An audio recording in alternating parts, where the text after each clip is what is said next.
Bonjour à tous.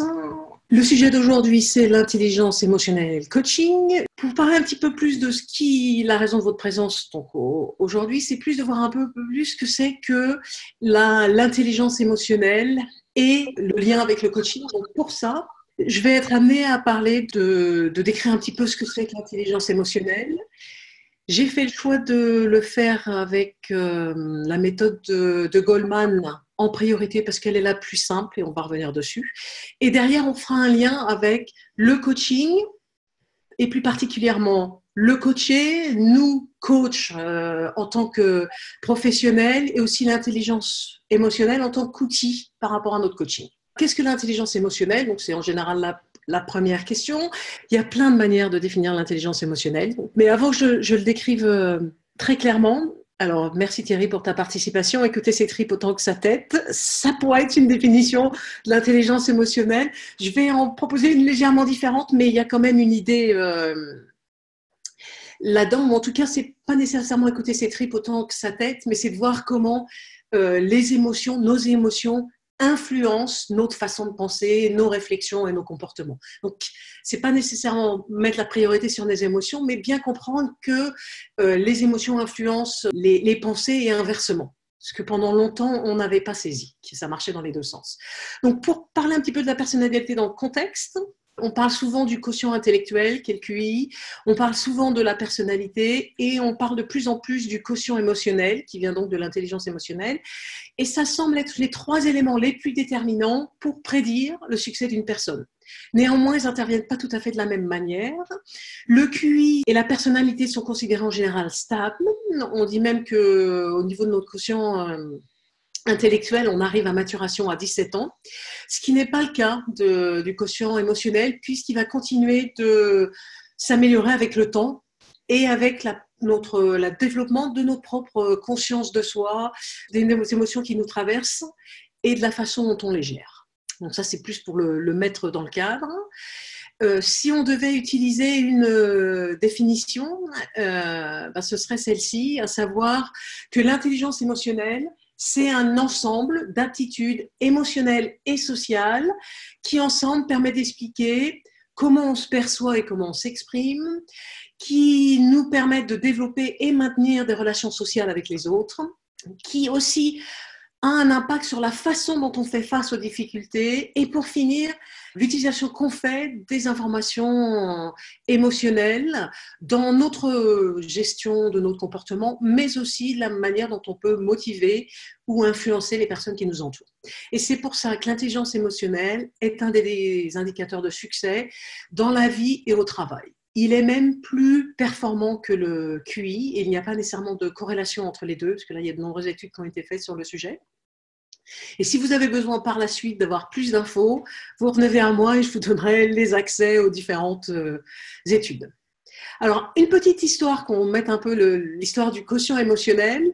En général, tout le monde a commencé à entendre parler du quotient émotionnel avec le livre de Daniel Goleman, et dans lequel ça a fait un grand boom. C'est sorti dans les années 95. Mais avant ça, il y avait déjà eu d'autres choses. Puisque Daniel Goleman s'est basé pour écrire ce livre sur un article de Mayer et Solvay, qui sont les premiers à avoir vraiment utilisé ce terme d'intelligence émotionnelle. Et ils avaient écrit en particulier un article dans les journaux de l'époque qui était le dirigeant, enfin le manager qui avait de l'intelligence émotionnelle. Donc Daniel Goleman a réutilisé leur étude, mais même avant ça, on peut lier l'intelligence émotionnelle à des travaux qui avaient déjà lieu dans le début des années 80, ou avec Howard Gardner, dont vous avez peut-être déjà entendu parler par rapport aux multiples intelligences, les 9 multiples intelligences, puisqu'il est le premier à avoir parlé de la dimension que lui appelait émotionnelle ou personnelle, à savoir ce qu'il a défini comme des capacités intrapsychiques et des compétences relationnelles. Donc les capacités intrapsychiques, c'est ce que maintenant on dirait nos capacités internes à détecter nos émotions et encore plus, et les compétences relationnelles, donc l'aspect social qu'on pouvait avoir. Et au même moment, Reuven Baron, qui est un psychologue clinicien, lui se posait la question par rapport à son activité de comprendre pourquoi certaines personnes ont un meilleur bien-être psychologique. Et c'est là-dessus qu'il a démarré ses recherches et petit à petit, ça a évolué sur plus pourquoi certaines personnes sont-elles mieux à même de réussir. Donc, on voit bien que l'intelligence émotionnelle, c'est venu de plein d'endroits, ça se recoupe, c'est-à-dire qu'il y a une évolution qui allait sur quelque chose, et même maintenant, c'est toujours en développement. Avec les neurosciences, on commence à faire des liens plus importants entre le fonctionnement de notre cerveau et l'intelligence émotionnelle. Donc, on sait qu'il y a en plus une base scientifique, ce qui est toujours intéressant. Et alors, depuis les années 2000, suite à la publication du livre de Goleman, une véritable explosion. Il y a une plénitude de livres et de questionnaires sur le sujet. Un autre dont je parlerai, enfin, que moi je recommande et qu'on utilise, c'est EQH. C'est une façon très pratique d'utiliser un des outils de mesure de l'intelligence émotionnelle. Et on en discutera un petit peu plus par la suite. Donc ça, c'est vraiment une petite introduction pour voir ce que c'est que l'intelligence émotionnelle et la façon dont on mesure, qu'on appelle donc le quotient émotionnel. Et les deux termes sont vraiment utilisés l'un pour l'autre. Il y a une légère nuance, mais on a tendance à mélanger les deux termes. Donc, qu'est-ce que l'impact de l'intelligence émotionnelle? Alors, le premier, il y a une étude qui a été faite par Richard Boyazzi dans les années 80. Richard Boyazzi est un universitaire de mémoire de Northwestern University. C'est un professeur à Northwestern University. Et c'est quelqu'un qui a travaillé avec Daniel Goleman pour voir l'impact de l'intelligence émotionnelle dans le monde de l'entreprise. Il a fait des MOOC, des Massive Online Open Course. Il en a fait sur Coursera, dont un qui pourrait vous intéresser s'il se fait toujours, ce que je ne sais pas, qui était comment coacher avec l'intelligence émotionnelle, qui était d'ailleurs très intéressant. Donc lui, il avait fait des études déjà dans les années 80 et il avait mis en amont que 81% des compétences qui distinguaient les meilleurs managers de ceux qui étaient jugés moins bons au niveau des résultats et au niveau du feedback des équipes étaient liées à des compétences que l'on pouvait associer à l'intelligence émotionnelle. Et un résultat qui est sorti des métamodèles des études, moi je suis très orientée études pour bien comprendre, c'est le fait que le quotient émotionnel est un meilleur indicateur au niveau de la performance que les compétences d'un employé, ses connaissances, voire même son expertise. Et ça, je trouve ça phénoménal quand on y pense. Donc ça prouve bien que ça se fait à un autre niveau. D'où aussi l'intérêt de la chose. Quelle est la valeur ajoutée du quotient émotionnel? Vous savez bien qu'on parle toujours de la valeur ajoutée du coaching, que c'est difficile. Il y a la même chose au niveau du quotient émotionnel. Et donc, il y a beaucoup d'études qui ont été faites avec différents outils de mesure de celui-ci. Donc, il y a une étude chez les cas de PepsiCo qui avait montré que ceux qui avaient des compétences élevées de quotient émotionnel avaient généré plus de 10% de productivité que les autres.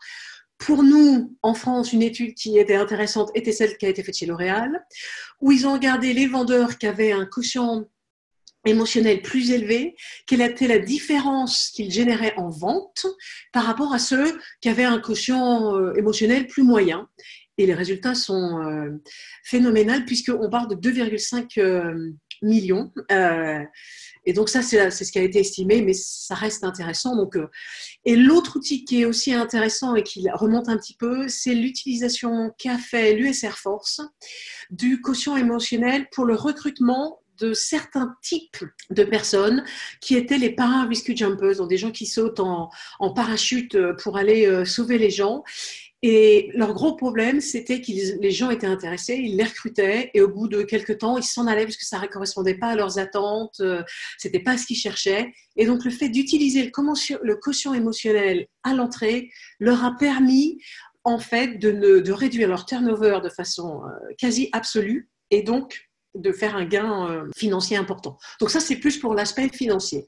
Maintenant, allons dans le concret.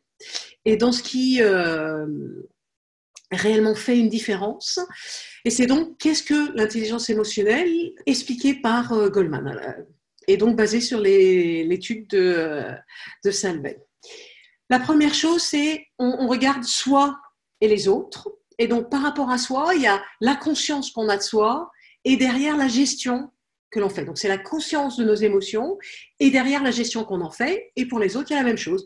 La conscience de l'émotion des autres et la gestion qu'on en fait, puisqu'on peut toujours avoir une influence là-dessus.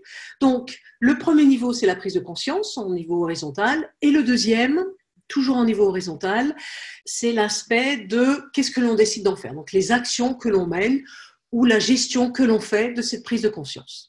Puisque la prise de conscience, c'est une entrée, mais ce n'est pas du tout une finalité. Tout changement dans l'approche le modèle classique de l'intelligence émotionnelle commence par une meilleure self-awareness, une meilleure conscience de soi. Et donc, du coup, c'est l'introduction et ça va nous permettre, en étant plus conscient des émotions qui nous traversent, on va se développer en parallèle. Pour certains, ça va nous donner une meilleure idée de derrière qu'est-ce qu'on en fait, comment les gérer. Pour les autres, ça va nous permettre de mieux comprendre les émotions que peuvent vivre les gens qui nous entourent. L'idée étant d'aller évidemment d'atteindre le nirvana, qui est d'une certaine façon cette aptitude sociale à pouvoir aider les autres à gérer leurs émotions ou même les influencer à les gérer d'une certaine manière. Donc ça, c'est le modèle qui a été mis en avant par Daniel Goleman sur les recherches de Salvey et Caruso. Le modèle que je suis plus amenée à utiliser est un modèle légèrement différent, qui est un modèle qui vient donc de Baron, du psychologue clinicien. Et lui, il utilise un modèle où il y a 5 échelles, elles-mêmes séparées à chaque fois en 3, donc ça nous donne 15 sous-échelles, mais c'est ça a un sens assez pratique. Et le premier, c'est la perception de soi. Donc, qu'est-ce qui se passe en notre fort intérieur, les émotions qu'on peut avoir, la façon dont on se réalise et la conscience qu'on a de l'impact de nos émotions.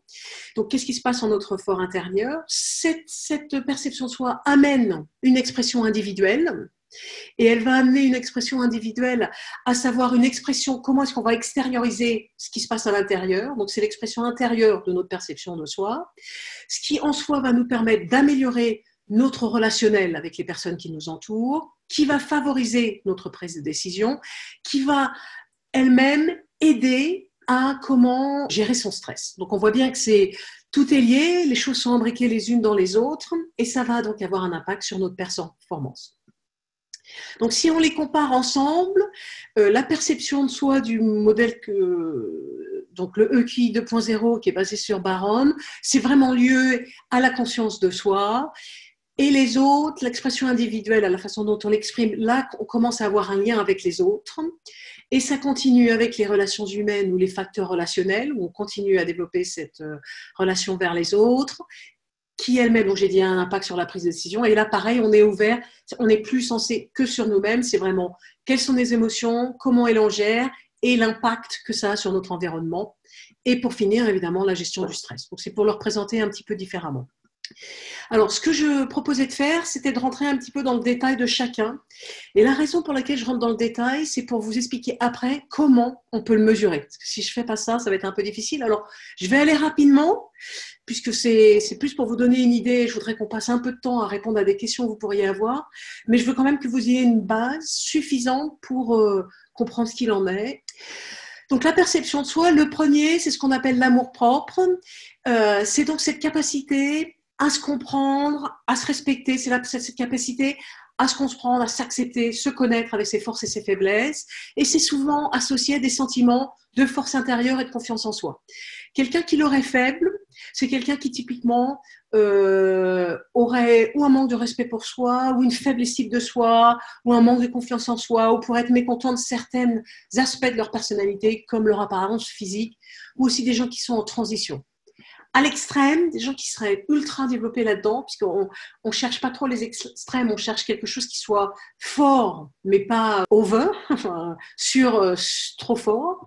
Ce seraient des gens qui pourraient être arrogants et prétentieux, qui pourraient être complaisants, qui prennent note de ce que l'on dit, mais qui n'en font rien, qui peuvent ignorer les feedbacks qu'ils reçoivent, et qui peuvent être légèrement égocentriques. Typiquement, quelqu'un qui a un amour-propre élevé, c'est quelqu'un qui a de l'assurance, qui a une haute estime de soi, qui a aussi une très bonne perception de leurs forces, de leurs faiblesses, de leurs limites, de leur potentiel, et qui du coup sont épanouis et ont une force intérieure que l'on sent. La réalisation de soi, c'est cette volonté permanente de s'améliorer, de grandir, d'aller de l'avant. Et donc, évidemment, en objectif, avec nos valeurs, avec notre moi profond. Et c'est aussi ce qui fait qu'on recherche à donner un sens à notre vie. Donc, les gens qu'on a une faible sont des gens qui, typiquement, manquent de sens, ne savent pas quelle direction donner à leur vie. Ils ne savent pas non plus toujours comment tirer une satisfaction de leur vie et ils peuvent être démotivés. Les gens qui sont trop élevés, ça pourrait être les gens qui sont peut-être tolérants de ceux qui n'ont pas atteint leur niveau. Ça peut être les personnes qui qui sont trop sûres d'elles-mêmes. C'est les monsieur je sais tout, monsieur ou madame, hein, mais j'ai tout fait au masculin. Et c'est des personnes qui sont en général moins prêtes à accepter les idées des autres. Et un point important, ça peut aussi mener au burn-out. Cette volonté de se surpasser, d'aller toujours de l'avant, pour certains, c'est aussi un des excès. Et le troisième élément de réellement notre perception de soi, c'est notre capacité à reconnaître nos émotions, à en comprendre les nuances et surtout à en comprendre la cause, d'où elles viennent, donc qu'est-ce qui les déclenche et l'impact que ça peut avoir derrière sur nous, nos pensées, nos actions, surtout quand ça a un impact sur les autres. Donc, quand les personnes sont faibles, ils ont en général une difficulté à reconnaître ou à identifier leurs émotions. Ils peuvent être surpris par la réaction des autres et ils peuvent avoir une mauvaise interprétation des autres, en tout cas des comportements des autres, et être eux-mêmes mal interprétés. Les personnes qui sont trop élevées, c'est des personnes qui sont complètement centrées sur leur nombril. Ils peuvent être perçus comme un peu menaçants ou mélodramatiques. Ils peuvent partager des émotions négatives à l'excès, au point qu'on peut quand même avoir l'impression qu'ils nous submergent. Ils en font tellement qu'on a du mal en face à les gérer. Donc évidemment, l'idée c'est pareil de trouver un juste milieu. Et donc une personne qui a une forte conscience de soi, c'est des gens qui réellement sont capables de comprendre les changements émotionnels et les émotions mixtes. Donc si par exemple ils ont à la fois de la tristesse et de la frustration, ils sont capables de le voir. Et c'est des gens qui sont en général aussi perspicaces envers les autres. Et on arrive aussi en général à décrypter facilement leurs émotions, puisque c'est vraiment là. Donc ça, c'est vraiment la partie perception de soi. Donc, toujours un peu vite, et ça, je m'en excuse. Le deuxième niveau, c'est donc l'expression individuelle, et donc comment est-ce qu'on l'extériorise. Et donc, la première facilité, ça va être l'aptitude à exprimer ouvertement et moralement ou non nos émotions. Donc, les gens qui ont une expression émotionnelle faible sont en général des gens qui sont de véritables énigmes. Ils peuvent sembler un peu réservés et on a du mal à les lire. Des gens qui sont trop élevés, c'est des gens qui partagent beaucoup trop. Ils peuvent vous mettre inconfortable tellement ils partagent. Pareil, ils peuvent être mélodramatiques. Et donc, le juste milieu, c'est de savoir s'exprimer facilement et d'être un petit peu un livre ouvert. Donc, on est capable de savoir ce qui se passe en vous, les émotions qui vous traversent, comment vous vous sentez à un moment donné. L'affirmation de soi, ça va être la capacité à communiquer vos réflexions, vos croyances et les idées ouvertement, et ce, de manière sereine et totalement acceptable dans notre environnement social et de manière assertive. Donc, en anglais, c'est le terme assertivité qui est utilisé. Et donc, les gens qui ont une affirmation de soi faible sont en général des gens qui sont un peu timides, craintifs, ils vont avoir tendance à céder facilement. Les gens qui ont une affirmation de soi à l'excès, c'est des gens qui vont en général manquer de tact, qui peuvent être un peu cassants dans leurs commentaires, ils peuvent même être perçus comme un peu agressifs, ils se mettent facilement les gens à dos, ils sont intimidants, ils sont en général pas trop collaboratifs, ils ont un très faible sens de l'écoute. Et donc, ce qui va intéresser, on va pousser les gens à développer au niveau de l'intelligence émotionnelle, ça va être de développer une affirmation de soi élevée, c'est-à-dire une facilité d'expression, le faire de façon sereine, qui soit donc ni agressive, ni craintive, ou ni trop timide. Donc ça, c'est l'aspect, l'affirmation de soi. Et le dernier élément, c'est l'indépendance, c'est-à-dire notre capacité à rester autonome dans nos pensées et nos actions et à être libre de toute dépendance émotionnelle. Donc, typiquement, ça veut dire que les prises de décision que vous faites, la planification, les tâches quotidiennes, elles sont complètement autonomes. Vous n'avez pas besoin du support ou du soutien d'autres personnes. Vous n'êtes pas hésitant sur vos propres idées ou indécis, qui serait le cas de quelqu'un qui serait assez faible sur cette dimension, voire même qui laisserait les autres prendre les décisions à leur place. Donc, c'est des gens qui, en général, manquent d'assurance. Les gens qui sont par contre sont à l'excès trop élevés, pensent qu'ils peuvent tout faire, ils ont tendance à vouloir tout contrôler, ils supportent pas qu'on leur dise de faire quoi que ce soit, Ils se mettent facilement les autres personnes à dos et ils sont aussi en général assez isolés et incapables de demander de l'aide. Donc on voit bien qu'il y a un juste milieu à trouver. Les personnes qui sont indépendantes sont des personnes qui sont capables de demander autour des suggestions, mais qui à la fin vont prendre leurs décisions, vont agir libres de toute dépendance émotionnelle avec les autres. Ils sont sûrs de soi et ils sont résolus et déterminés dans ce qu'ils font. Donc ça, c'est l'impression individuelle. Et donc là, on en arrive même à la faculté relationnelle. Donc comment est-ce qu'on met en jeu dans la façon dont on interagit avec les gens. Donc le premier, c'est notre capacité à établir et maintenir des relations qui sont mutuellement satisfaisantes avec les autres. Donc en général, des relations basées sur la confiance. Et des personnes qui ont du mal sur l'aspect relation humaine ou l'interrelationnel, c'est des personnes qui, alors, ou ne portent pas d'intérêt aux relations humaines, ou sont incapables de partager leurs émotions, et du coup, c'est un obstacle à un réel échange, ou des personnes qui sont un peu repliées sur eux-mêmes. Les personnes qui sont beaucoup trop élevées, c'est ceux qui, à l'opposé, ont du mal à travailler seuls, ont tendance à envahir l'espace personnel et du coup peuvent être perçus comme menaçants par d'autres. Ça peut même être considéré que du harcèlement, que ce soit sexuel ou psychologique, parce qu'ils vont être très présents.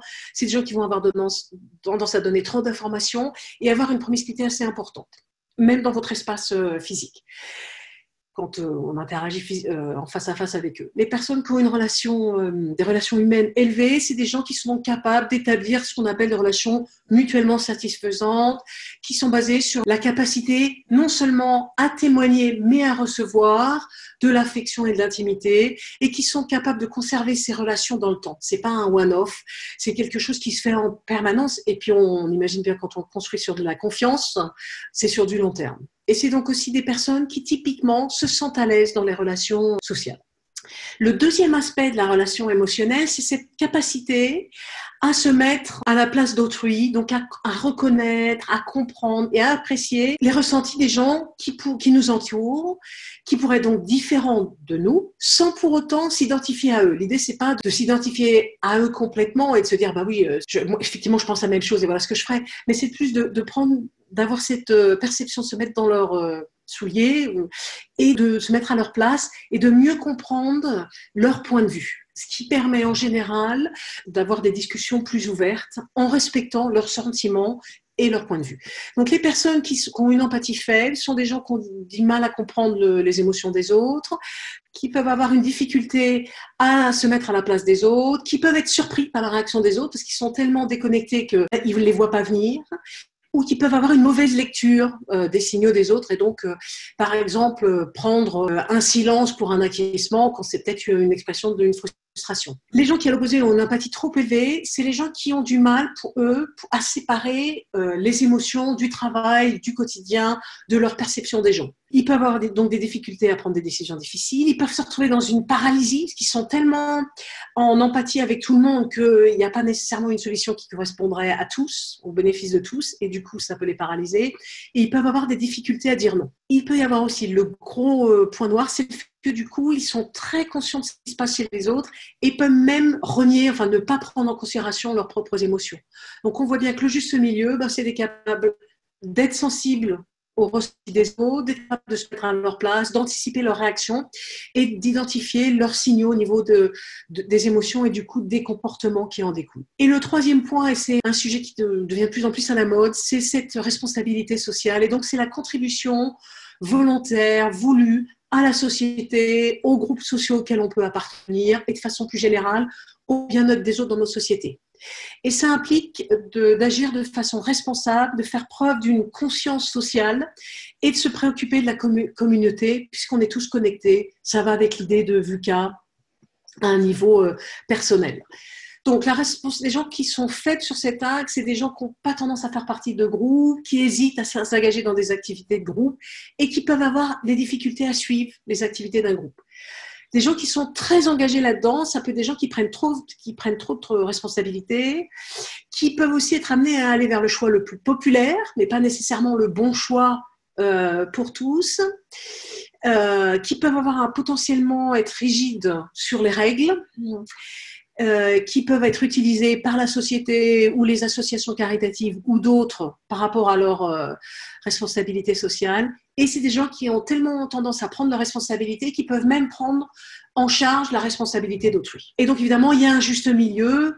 Il y a l'idée d'être coopératif, de contribuer à l'épanouissement du groupe et de la société. On voit bien avec les entreprises libérées, les nouvelles entreprises à responsabilité sociale qui se créent. Et c'est l'idée d'être responsable, d'être fiable et de s'engager par rapport à un sens, par rapport à ses valeurs, mais par rapport aussi au monde qui nous entoure. Alors j'en arrive à la prise de décision, puisque après tout ça, on en arrive à la prise de décision. Le premier niveau, ça va être la résolution des problèmes. Donc notre aptitude à trouver des solutions aux problèmes dans des circonstances qui impliquent des émotions. Ça veut dire cette capacité à comprendre que les émotions peuvent influer sur notre prise de décision. Et il est clair que vous ne prendrez pas nécessairement la même décision en fonction de votre état émotionnel. Qui n'a pas, quand on sent en général bien en état émotionnel, centré, on va réagir de manière optimum. Et si on est un peu déséquilibré ou en manque d'équilibre, on peut réagir un peu vite. Un exemple, votre vol vient d'être annulé, vous vous retrouvez devant le comptoir et la personne de la compagnie aérienne qui est là pour vous aider et vous évacuez votre frustration face à cette personne. Alors, pour évacuer votre frustration, super.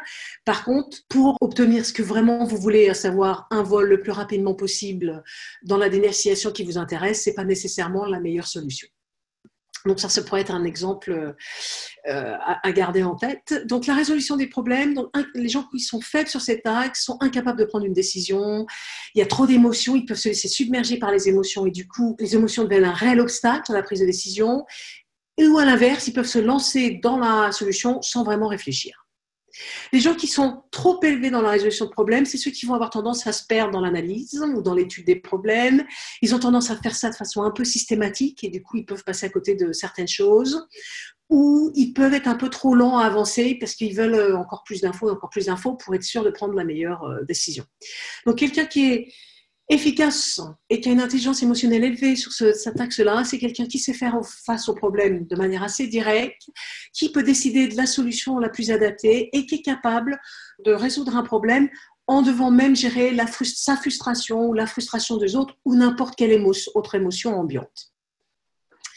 Le deuxième aspect de la prise de décision, ça va être le sens de la réalité, c'est-à-dire à savoir cette capacité à rester objectif en voyant les choses telles qu'elles sont, vraiment, c'est-à-dire sans les surévaluer, sans les sous-évaluer, sans les voir plus roses qu'elles ne sont ou plus noires qu'elles ne sont. Et donc, ça implique vraiment une réelle capacité à reconnaître quand des émotions ou des biens personnels peuvent nous rendre moins objectifs. Ce qui est peut-être le cas quand je parlerai des différents outils, puisque j'en ai choisi un, donc j'ai clairement un biais plus personnel sur l'un d'entre eux. Donc les gens qui ont un sens de la réalité faible, c'est en général des gens qui sont complètement irréalistes, qui peuvent être déconnectés ou coupés de la réalité et qui ne sont pas nécessairement à l'écoute. Les gens qui ont un sens de la réalité trop élevé, ça va être les gens qui vont se faire l'avocat du diable. C'est ceux qui n'ont pas nécessairement de vision parce qu'ils sont tellement dans le détail que ils n'arrivent pas à aller au-dessus. C'est des gens qui peuvent casser l'enthousiasme de leur équipe par leur aspect pragmatique. Ils peuvent être un peu trop tout blanc, trop tout noir. Ils peuvent être très analytiques, voire même cyniques. Et ils ont tendance à être pessimistes. Donc, quelqu'un qui a un bon sens de la réalité, c'est quelqu'un qui est à l'écoute de son environnement, qui est capable de porter un jugement assez juste sur la situation et qui sait rester terre à terre. Et le dernier niveau, au niveau des émotions, c'est le contrôle des impulsions et il est beaucoup plus important, enfin les impulsions ont un rôle beaucoup plus important que ce qu'on pourrait penser dans nos émotions. Et donc, le contrôle des impulsions, c'est cette capacité à résister à une impulsion ou à la retarder. Et l'idée étant que le fait de pouvoir se contrôler, ça permet en général de prendre des meilleures décisions sur le long terme. Et je ne sais pas si vous aviez entendu parler, on entend souvent parler de l'étude des marshmallows qui avait été faite avec les petits enfants, où on leur présentait un marshmallow et on leur disait que s'ils attendaient, s'ils étaient capables d'attendre 10 minutes, on leur en donnerait 2. Et on regardait ce qui se passait derrière. Et ce qui est intéressant, c'est que l'étude qui a eu lieu 15 ou 20 ans derrière a montré que ceux qui avaient été capables de résister, alors c'est intéressant leur méthode pour résister, je vous conseille de regarder les vidéos YouTube sur le sujet, avaient beaucoup mieux réussi 20 ans après que ceux qui n'avaient pas été capables de le faire. Donc, qu'est-ce qu'un contrôle des impulsions faible? C'est quelqu'un qui a tendance à exploser au niveau du comportement, qui peut être un peu imprévisible dans ses réactions, qui va avoir tendance à se frustrer facilement et qui peut même avoir un comportement agressif, car plus facilement sur la défensive. Quelqu'un qui a un contrôle des impulsions trop élevé, c'est quelqu'un qui va manquer de spontanéité, qui peut avoir de la difficulté à vivre et à être dans le moment. C'est quelqu'un qui peut aussi avoir des réponses à retardement, c'est-à-dire que sur le champ, il se contrôle très très bien, et puis un jour ou 2 jours après, tout d'un coup, ça sort. Et donc, voilà, ça peut être un blocage, et c'est des gens qui peuvent ne pas nécessairement aller de l'avant. Ils peuvent avoir un blocage là-dessus. Donc, la personne qui ont un contrôle des impulsions élevé au niveau du sens de l'intelligence émotionnelle, c'est des gens qui sont plutôt posés, qui ont une capacité à maîtriser leur impulsivité et qui sont capables de gérer les frustrations qu'ils peuvent avoir et qui savent être patients. Donc, évidemment, on voit bien qu'il y a toujours un axe et qu'on est quelque part sur cet axe. Et le dernier point pour l'intelligence émotionnelle, c'est cette gestion du stress. Donc, la première chose, c'est notre flexibilité, notre capacité à adapter nos émotions, nos réflexions et nos comportements aux circonstances dynamiques, imprévisibles et inhabituelles. Donc, typiquement, le changement, un imprévu dernière minute, et derrière, comment vous réagissez, comment vous adaptez. Les gens qui ont une flexibilité faible sont des gens qui peuvent être un peu psychorigides, qui sont plutôt hermétiques face au changement, qui voudraient vraiment préférer le statu quo et qui peuvent être un peu formatés dans leur façon de penser. Les personnes qui auraient une flexibilité trop élevée, c'est des gens qui pourraient, à l'inverse, être un peu comme des girouettes, un peu trop changeants, une tendance à s'éparpiller, facilement influencés et du coup réorientés. Ils peuvent avoir tendance à ne pas finir les choses. Et ils peuvent même devenir, de la même manière que on dit que des sportifs peuvent devenir des junkies à l'adrénaline, ils peuvent devenir des junkies au changement. Et donc, une flexibilité qui a un bon niveau et qui est élevée et qui a un impact important sur votre performance, ça va être la capacité de s'adapter à des conditions changeantes, le fait d'être ouvert à des nouvelles idées et à des changements de comportement, et le fait de pouvoir suivre le mouvement de ce qui se passe au niveau du changement. Et le dernier point qui est important donc, sur le stress, c'est notre tolérance au stress. Et donc, c'est la capacité à faire face aussi des situations difficiles ou stressantes. C'est aussi ce qu'on appelle, quand on parle de résilience, c'est aussi ce dont on parle.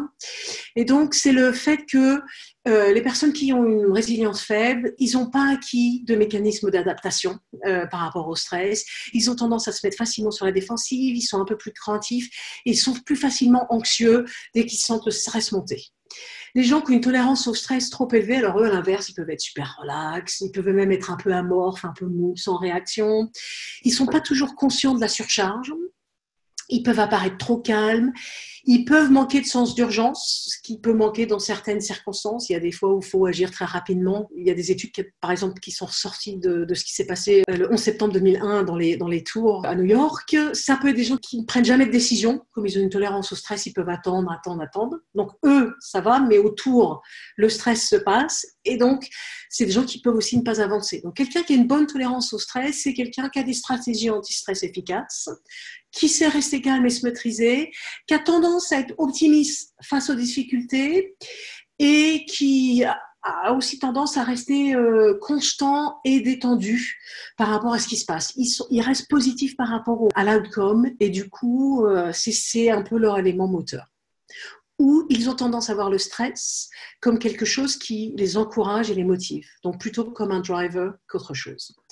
Et le dernier point de la gestion du stress, c'est l'optimisme, c'est-à-dire cette capacité à voir le bon côté de la vie et à garder l'espoir que l'issue sera bonne, même s'il y a des revers, même s'il y a des obstacles en chemin. Donc les gens qui ont un optimisme faible, ils ont tendance souvent à anticiper le pire, ou en tout cas à l'imaginer, ils sont plutôt pessimistes et ils sont très incertains par rapport à l'avenir. Les gens qui ont un optimisme exagéré ou trop élevé, c'est des gens qui ont un plein de vitalité, mais dans le genre survitalité, ou monter sur pile au niveau optimiste. C'est des gens qui sont très réalistes, qui ont toujours tendance à réagir de façon positive, qui ne prennent pas nécessairement les choses au sérieux et qui n'atteignent pas nécessairement non plus les résultats ils ont tendance à penser que ça finira bien. Les personnes qui ont un optimisme élevé et sain sont des personnes qui savent rester sereins face à l'adversité, aux obstacles. Ils ont une force intérieure, ils restent positifs au quotidien, ils ont tendance à être confiants dans l'avenir et c'est réellement ce qui les motive et ce qui les fait avancer. Donc oui, les choses ne sont pas nécessairement faciles, mais ils avancent. Donc, Je viens de passer une bonne demi-heure à expliquer ce qu'étaient les différents axes et ce qu'était l'intelligence émotionnelle. Alors, quel est le lien avec le coaching? L'intelligence émotionnelle et le coaching, le premier lien, c'est pour le coaching. Quand on pense à nos clients, je vous rappelle que le point d'entrée de l'intelligence émotionnelle, c'était d'augmenter sa conscience de soi. Et quand on réfléchit en général, quand on accompagne une personne au travers du coaching, qu'est-ce qu'on leur permet de faire? On leur permet de clarifier leur façon de penser, de clarifier leur prise de décision, d'avoir une meilleure idée des blocages, de comprendre certaines fois les croyances limitantes qu'ils pourraient avoir. Et on pourrait revenir dessus, parce qu'un des outils sur lesquels on travaille quand on aide les personnes à améliorer leur intelligence émotionnelle ou à améliorer sur certains axes, c'est de bien voir le lien entre les croyances que les personnes peuvent avoir et les émotions qui les traversent. Et donc, si on est capable tout de suite de détecter une émotion, ben, on est capable d'agir derrière. Alors, c'est tout à fait vrai. Thierry met en avant le fait que ça peut être difficile d'accompagner un client dans les multiples axes, dimensions, si l'on est soi-même un peu gêné sur l'un des axes. Donc, c'est bien de... Mais là, on arrive sur le coach. C'est ce dont je vais parler dans une minute. Et par rapport à Sylvie, l'utilisation dans des organisations m'interpelle au niveau de l'éthique, puisque le quotient émotionnel montre des comportements mis en place par la personne avec son caractère et son histoire, mais ne montre pas les ressources que la personne peut mobiliser pour améliorer son intelligence émotionnelle. Alors ça, c'est intéressant. Effectivement, on ne le voit pas nécessairement, mais là, je vais revenir dessus, parce que ça dépend des tests qui mesurent l'intelligence émotionnelle. Donc, je vais le poser. Si j'y réponds pas, ben, reviens vers moi.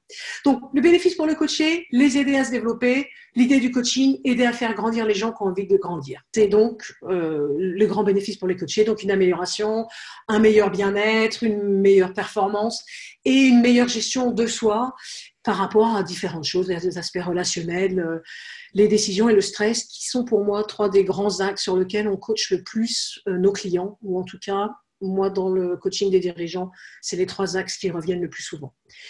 Par rapport à nous, en tant que coach, il y a effectivement l'alignement de notre posture de coach avec les compétences mesurées par l'intelligence émotionnelle. À savoir, en posture de coach, on a une certaine ouverture, on est à l'écoute de nos clients et donc ça peut nous permettre de voir les axes qu'on pourrait être amené à améliorer pour être un encore meilleur coach. Mais on voit bien qu'il y a certains des axes qui étaient alignés avec la façon de coacher. Mais évidemment, ça présuppose que l'on sache nous-mêmes où l'on en est, nous, et qu'on soit capable de détecter au moment où ça se passe. Un élément, et je vais donner un exemple, en tant que coach, je suis sûre que je ne suis pas la seule qui ait déjà vécu ça. Il y a quelques années, je démarre une séance de coaching avec quelqu'un que je ne connaissais pas pour une entreprise. Moi, je travaille beaucoup au téléphone, donc je ne voyais pas la personne. Et chacun se prépare à sa manière avant de démarrer son coaching. Donc moi, j'avoue que je prends le temps de me poser, de me recentrer et d'être vraiment à l'écoute, de me sentir ouverte et à l'écoute. Et donc, on démarre et je sens quelque chose qui se passe, que je ne me sens pas très à l'aise. Et je me dis, mince, qu'est-ce qui se passe? Et au bout d'une minute ou deux, je réalise que l'accent de la personne me gêne. Et en fait, sa voix me rappelle une relation, pour être très clair, un de mes ex. Et du coup, j'ai fait une association avec ça. Donc, l'émotion qui est venue, cette émotion de gêne, de mal à l'aise. Je me sentais moins bien dans mon coaching. Et à partir du moment où j'ai mis le doigt dessus, derrière, on en fait ce qu'on en veut. Et à partir du moment où on a mis le doigt dessus, qu'on sait que c'est pas lié à la personne, dans ce cas-là, personnellement, je l'ai mis de côté. Je me suis dit, ça n'a rien à voir là. Et je me suis focalisée sur la personne. Par contre, j'avais des informations supplémentaires sur la personne, à savoir une idée des pays dans lesquels cette personne avait vécu et son origine linguistique, puisque je savais que la personne était d'origine chinoise. Donc voilà, c'est juste pour donner un exemple dans sa posture de coach, l'importance de l'intelligence émotionnelle. Maintenant, par rapport à l'accompagnement qu'on peut faire du coaching ou des équipes, on voit bien que l'intelligence émotionnelle permettant aux personnes de se positionner sur leur perception d'eux-mêmes, la façon dont ils expriment leurs émotions, la façon dont ils prennent leurs décisions, dont ils gèrent leur stress et dont ils gèrent les relations interpersonnelles. C'est des sujets dont on a besoin au quotidien dans le monde professionnel et ça peut nous servir de base au même titre que n'importe quel autre outil psychométrique que vous pourriez utiliser. Donc c'est le 3e lien que je vois au coaching. Alors, comment est-ce qu'on l'utilise à Wellbeing Matters? Donc, on est deux grands utilisateurs. Donc, on l'utilise en coaching et en training. Donc là, vous voyez par exemple les résultats d'un 360. Et on utilise souvent l'outil par rapport à des programmes de leadership avec un assessment à l'entrée, avec un 360. Donc, comme ça, les personnes voient où ils pensent être, où leur manager les situe, où leurs équipes les situent. Ce qu'on peut voir là, bon, j'ai pas mis en français, mais c'est en anglais. Mais donc le M, c'est Women Manager. Le pire, ce sont les gens qui sont à notre niveau. S, c'est nous. Et les DR, ce sont les gens qui travaillent dans nos équipes. Et c'est intéressant, particulièrement quand on peut avoir tendance à surestimer ses capacités par rapport au retour des équipes, ou comme quand ici, par exemple, à la façon dont on perçoit ces émotions, ça peut être très différent par rapport aux gens avec qui on interagit. Donc, c'est comme ça que nous, on l'utilise en entrée. Derrière, on développe les compétences lors d'un programme et on les réutilise, on le réassesse en sortie. Ce qui permet au bout d'un an, quand on fait des programmes d'un an, de voir réellement ce qui s'est passé. Et ça peut être aussi, aux manières individuelles, une amélioration des performances. Ça a été pas mal utilisé dans les ventes. Donc, on fait le test en entrée, on les accompagne au niveau du coaching et on voit les résultats derrière. Donc, une autre manière de l'utiliser, du one-to-one, en équipe, pour l'utilisation pour des formations d'intelligence émotionnelle, on peut utiliser ça en base. On peut l'utiliser aussi dans la sélection. Pour certaines choses très spécifiques, personnellement, je ne l'utiliserai pas là-dessus, parce que ce n'est pas l'intérêt que j'y vois. Mais c'est pour moi très important dans les centres de développement et le développement des équipes. Alors, comment est-ce qu'on mesure? Puisque la question m'a été posée. Il y a deux grands types d'outils qui permettent de mesurer le quotient émotionnel. Le premier, c'est l'évaluation. C'est une évaluation, je dirais presque en direct, des capacités actuelles. Et donc, ça va être c'est le modèle de Mayer-Salovey-Caruso, le MOSCIT, qui est donc à la base de l'intelligence émotionnelle telle que nous l'a présenté Daniel Goleman. Et donc, eux, ils ont un test qui est basé sur... Ils utilisent des images, des photos, où on doit reconnaître les émotions qui peuvent traverser les gens. Donc, c'est lié sur notre lecture des émotions qui traversent les personnes. On va voir comment est-ce qu'on le perçoit. Et derrière, décision de quelle approche on va prendre par rapport à des situations. Donc, on a des mises en situation et on doit choisir les approches qu'on va prendre. Donc, c'est plus une évaluation par rapport à des choses plus concrètes. Et c'est d'ailleurs le seul outil qui existe qui soit basé sur une évaluation immédiate et un peu plus structurée de votre intelligence émotionnelle. Toutes les autres et tous les autres outils dont je pourrais vous parler sont des outils qui vont être faits sur une auto-évaluation. Et donc, pour moi, les outils qui sont basés sur une auto-évaluation, ils peuvent être bons que si derrière, vous pouvez éventuellement compenser cette auto-évaluation par un 360. Et donc, de mémoire, tous les outils que je vous propose là sont des outils qui ont souvent ce 360. Donc, le QI 2.0, distribué par MHS, de même que le MOSCIT pour information, qui est donc celui que je vous ai présenté aujourd'hui et celui que j'utilise, donc celui pour lequel je suis un peu plus biaisée, qui est pour moi très utile dans le monde professionnel par rapport au développement du leadership et par rapport à soi.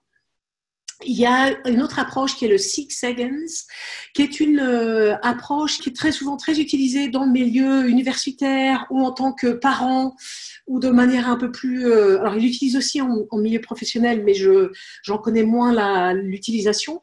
Et donc, c'est l'idée de se connaître. Il y a vraiment trois approches. C'est se connaître, comment est-ce qu'on choisit d'agir et derrière, qu'est-ce qu'on redonne aux autres. Donc, plutôt utilisé dans l'éducation et dans le parenting. Il y a des praticiens en France qui l'utilisent. En Bretagne, si vous cherchez sur le site ICF, Mélanie Blanchard fait partie de cela. Sur le EQI 2.0, on est deux entreprises qui forment à l'outil et qui distribuent cet outil sur la France. On est plus nombreux sur l'Europe. Il y a Performance Consultant qui est France, qui est un groupe qui est lié à Performance Consultant en Angleterre, et Wellbeing Matter, mon entreprise, qui est basée en Angleterre, mais on intervient aussi en français. Il y a Genos, qui est une autre entreprise qui a un autre outil que je connais un peu moins bien, mais qui font régulièrement des introductions sur l'outil, si vous le souhaitez. Il y a celui de Goleman. Alors, le problème, c'est qu'il y a peu d'informations dessus. Ils viennent de mettre en place un système d'accréditation et de coaching derrière leur outil. Mais depuis que ça a été racheté par Kerry, on a du mal à le trouver. Donc, il faut aller sur le site de Kerry pour avoir un petit peu plus d'informations, mais ils n'ont même pas un logo propre. Et il y a un livre qui est sorti de Travis Bradberry, qui est une approche de l'intelligence émotionnelle un peu plus pratique, et l'idée qu'en lisant le livre, on développe déjà un bon niveau d'intelligence émotionnelle. Donc, à ma connaissance, ce sont les meilleurs outils. Il en existe d'autres sur la France, sur lesquels je ne suis pas nécessairement convaincue, ou du bien fondé de la base statistique et de ce qui fait la force de l'outil, ou le fait qu'en tout cas, en tant que praticien, j'ai du mal à adhérer avec des outils où on vous demande de renouveler à un coût élevé les abonnements chaque année. Alors, les outils sont-ils traduits en français? Tout à fait. Le QI 2.0, il existe en une dizaine de langues, dont le français, dont l'espagnol, dont l'allemand. Six Seconds, je crois qu'il existe en plus en italien. Il y a des langues asiatiques et le mandarin doit être dedans. Donc oui, ça l'est. L'intelligence émotionnelle de Travis Bradberry, en toute honnêteté, je ne sais pas. Donc là, je vais avoir du mal à le faire. Est-ce que ce sont des open source?